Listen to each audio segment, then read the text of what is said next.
Hello everybody, I hope you're doing well. This video is going to cover Chapter 7, Listening.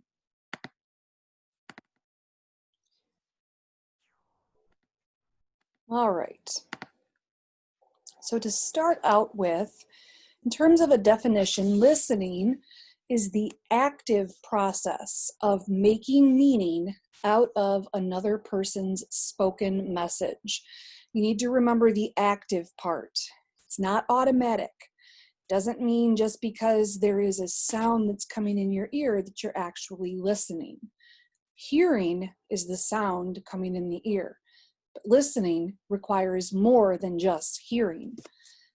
We can also think about the fact that listening is the most frequent form of communication, because between interpersonal listening and listening to media, that's almost 60% of the communication activity that we take part in every day. There are a few different styles of listening, and that's going to ultimately differ based on what your goal for listening actually is. Some people have a people-oriented style, which emphasizes the concern for other people's emotions and interests. That obviously would be better in a situation where you're trying to resolve a problem with someone else, etc. The action-oriented style emphasizes organization and precision. So that's a little bit more along the lines of making sure that the message being sent is concise and exact. The content-oriented style emphasizes intellectual challenges. So here we see that type of listener focusing on details and thinking things through. So they're processing that message and trying to determine how strongly they agree or possibly whether they'd like more information, etc. And then there's the time-oriented style, which emphasizes efficiency. So if somebody is trying to get the message and move on, that would be time-oriented. Listening effectively is important. I think we could probably all agree. For a few different reasons, we spend much of our waking day listening, just as I mentioned. And of course, good listening skills are essential in the workplace, at school, within families, within family units, etc., and social relationships. There are some misconceptions about listening, however. One of the myths is that hearing is the same as listening. We already covered that one. It's not. There's a difference between just taking sound in and processing a message. Another myth is that listening is natural and effortless. We do have to work at it. It is an active process, so that's a myth. And another one, that all listeners hear the same message. This is not true because every person is different, and they will interpret a message differently depending on who they are, where they're from, what the context of the situation is, etc. Culture and sex affect some of the dimensions of listening behavior. It may affect the expectations that a listener has for someone being direct or efficient.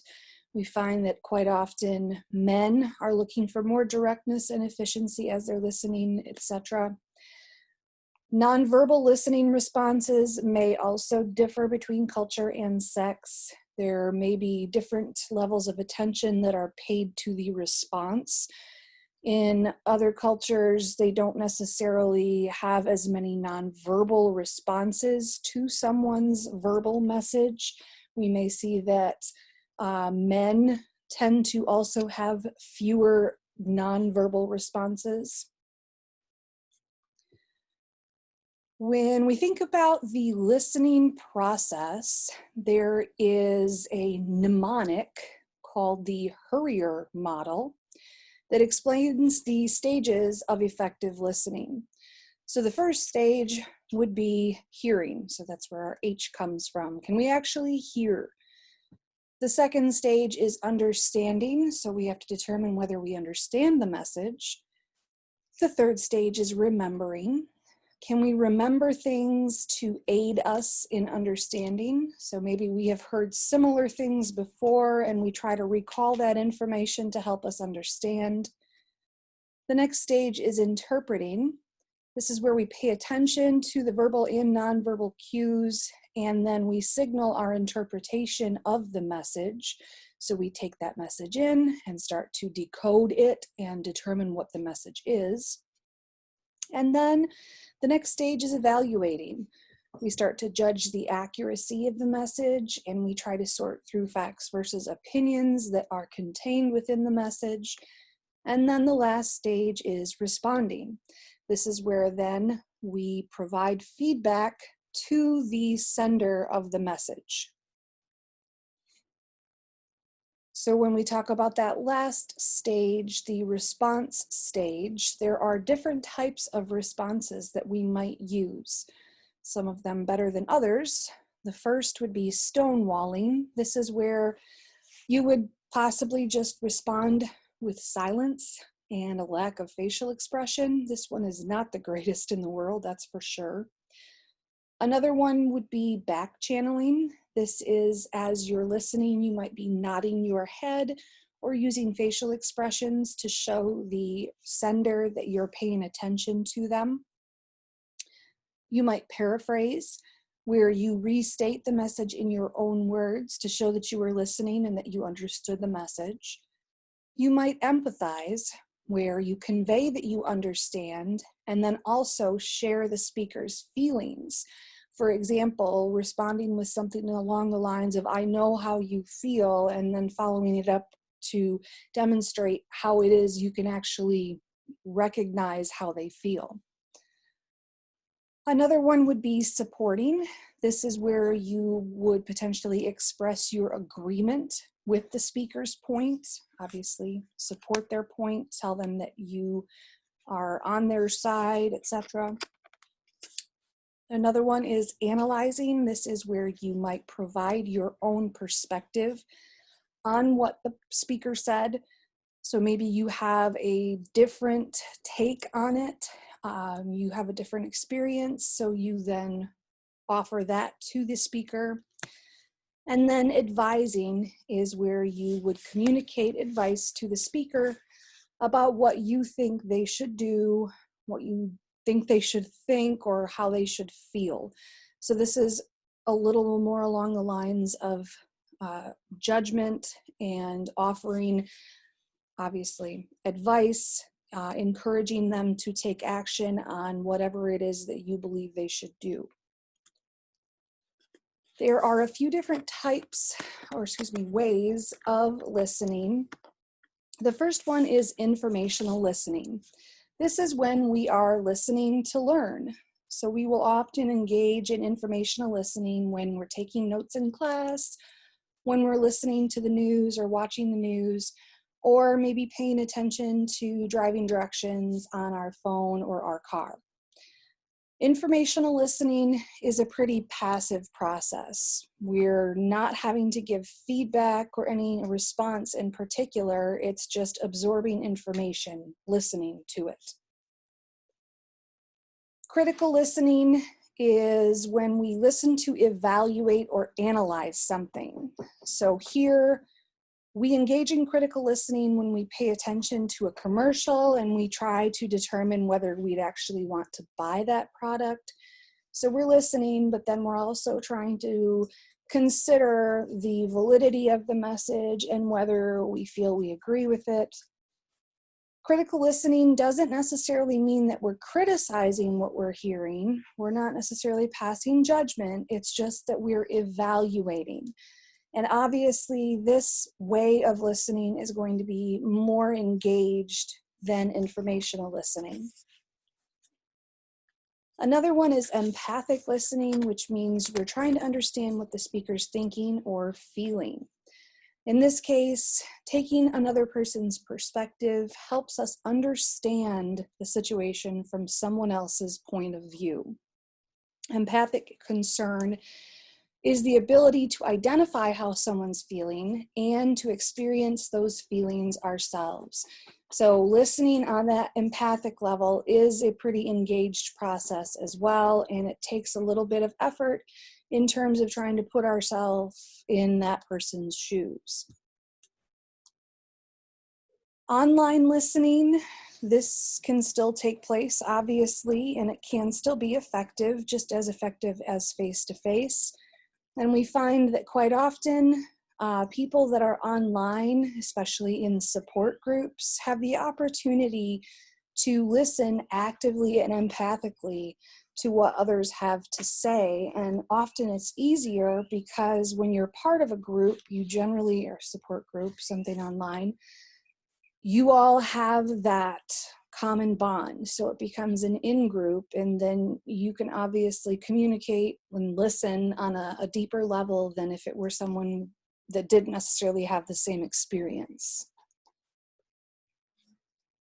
Some suggestions for online listening in terms of being effective in that. Be attentive to what others are saying. Listen as much as possible.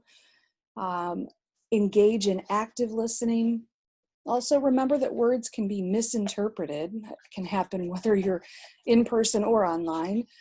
And then don't be a lurker. So along the same lines of being active, don't just skim through and ignore what you want to ignore. Be engaged and active. Some barriers to effective listening. We can consider noise as being one. Noise is anything that's going to distract us from listening to what we wish to listen to. And we've talked before about noise in chapter 1, I think even another chapter. Noise can be physical, psychological, etc. So it can be a matter of actual physical noise, making it impossible for us to hear someone, but it can also be distractions, our minds running all over the place, etc. Another barrier is pseudo-listening and selective attention. Pseudo-listening specifically means pretending to pay attention to someone. I think almost all of us are guilty of this, especially if we're not engaged in the conversation. We act like we're listening. We might nod our heads and say, uh-huh, but we're really not paying attention. Selective attention or selective hearing, which most of us have heard of, means listening only to what we want to hear and ignoring the rest. Information overload is another barrier. This is where we're exposed to multiple messages, which definitely happens now, especially when we're carrying cell phones around with us all the time, and there's constantly some kind of media around us, it seems. It can be difficult to pay attention to a specific message when there's so much more going on around us that we could potentially be distracted by. And this is especially true when we're online because you have 10 different screens up and things are popping up all over the place, and it's hard to sort through and focus on just one thing. Another barrier is glazing over.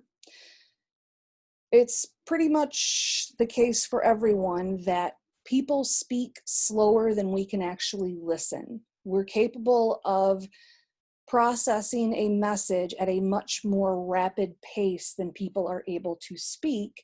So we then find that our minds wander when we're listening to someone else because we start to get distracted or bored, possibly.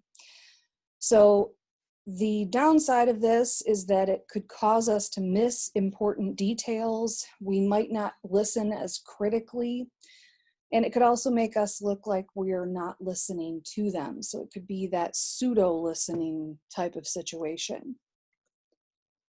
Another barrier is rebuttal tendency. I call this oftentimes a one-upper.